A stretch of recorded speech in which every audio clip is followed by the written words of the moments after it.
Occasion ఏదైనా location ఎక్కడైనా తెలుగువారి వేడుక అంటే ఆలివ్ మిఠాయి ఉండాల్సిందే.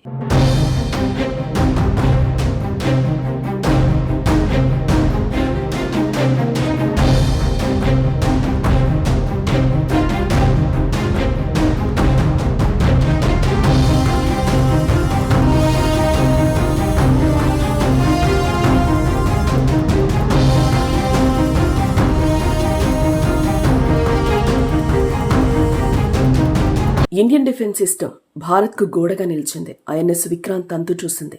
డ్రోన్ల దెబ్బకు పాక్ పరేషాన్ అయింది. లాహోర్, ఇస్లామాబాద్, కరాచీలో బాంబుల వర్షం కురిసింది. గురువారం అర్ధరాత్రి ఆకాశంలో చుక్కలు కాదు, పాక్కు బాంబులు కనిపించాయి. పడుకున్న సింహాన్ని లేపి మరీ తన్నించుకుంది పాకిస్తాన్. అనవసరంగా ఇండియాను గెలికిన పాకిస్తాన్కు చుక్కలు చూపిస్తోంది. మోదీ జమ్మూపై దాడులు చేసే ప్రయత్నం చేసిన పాకిస్తాన్కు ఊపిరి సలపనివ్వకుండా భారత దళాలు ఉక్కిరిబిక్కిరి చేశాయి. భారత నౌకాదళం కరాచీ సముద్ర పోర్టుపై తీవ్రంగా విరుచుకుపడింది. ఐఎన్ఎస్ విక్రాంత్ దెబ్బకు కరాచీ పోర్టును పూర్తిగా ధ్వంసం చేసింది.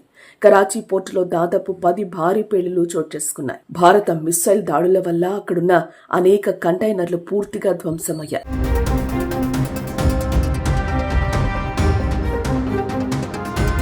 ఇస్లామాబాద్లో అలాగే లాహోర్ ప్రాంతాల్లో భారీ పేలుళ్లు జరిగాయి. అటు పాకిస్తాన్ ప్రధాని షరీఫ్ ఇంటికి సమీపంలోనే భారీ పేలుడు సంభవించింది.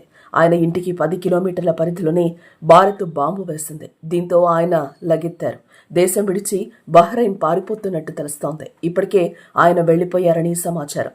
భారత్ మెరుపు దాడులకు పాక్ ఆర్మీ సైతం చేతులెత్తేసింది. ఏం చెయ్యలేని నిస్సహాయ స్థితిలో ఉండిపోయింది. కీలకమైన ఆర్మీ అధికారులు కూడా ప్రధానితో పాటు విదేశాలకు జంప్ అవుతున్నట్టు వార్తలొస్తున్నాయి.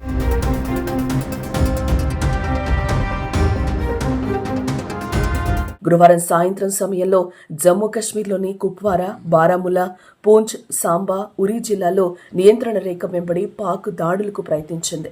అంతర్జాతీయ సరిహద్దుకు సమీపంలో ఉన్న జమ్మూ, పఠాన్కోట్, ఉధంపూర్ వంటి కీలక సైనిక స్థావరాలను కూడా పాకిస్తాన్ లక్ష్యంగా చేసుకుని డ్రోన్లు, క్షిపణులతో దాడి చేసింది. జమ్మూ ఎయిర్పోర్టు పైకి పాక్ క్షిపణులు దూసుకొచ్చాయి. అయితే భారత సైన్యం అప్రమత్తంగా వ్యవహరించి ఈ దాడులను సమర్థవంతంగా తిప్పికొట్టింది. పాక్ పంపిన మిస్సైల్స్, డ్రోన్లను భారత సైన్యం కాల్చేసింది. F-16 విమానంతో పాక్ దాడికి ప్రయత్నించగా భారత్ కూల్చివేసింది. మొత్తం ఉత్తర పశ్చిమ భారతదేశంలోని 15 నగరాల్లోని అనేక సైనిక లక్ష్యాలను లక్ష్యంగా చేసుకునేందుకు పాకిస్తాన్ చేసిన ప్రయత్నాలను భారత్ భగ్నం చేసినట్లు భారతదేశం ప్రకటించిన కొన్ని గంటల తర్వాత భారత్ అటాక్ స్టార్ట్ చేసింది. మన అమ్ముల పొదిలో ఉన్న అస్త్రాలన్నీ బయటకు తీసి దాయాదిపై ఎదురుదాడి చేసింది.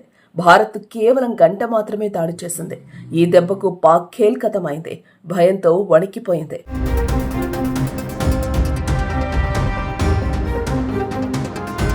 భారత్, పాకిస్తాన్ మధ్య ఉద్రిక్తతలు తీవ్ర స్థాయికి చేరుకున్నాయి. ఈ నేపథ్యంలో అగ్రరాజ్యం అమెరికా రంగంలోకి దిగింది. విదేశాంగ శాఖ మంత్రి జైశంకర్తో అమెరికా సెక్రటరీ మార్క్ రుబియో ఫోన్లో మాట్లాడారు. అదే సమయంలో పాకిస్తాన్ ప్రధానమంత్రి షెహబాజ్ షరీఫ్ కూడా మార్కో రుబియో ఫోన్ చేశారు. తక్షణమే 2 దేశాలు ఉద్రిక్తతలను ఆపేయాలని హితో పలికారు. ఇరు దేశాల మధ్య ప్రత్యక్ష చర్చలకు అమెరికా మద్దతిస్తుందని ఆయన హామీనిచ్చారు.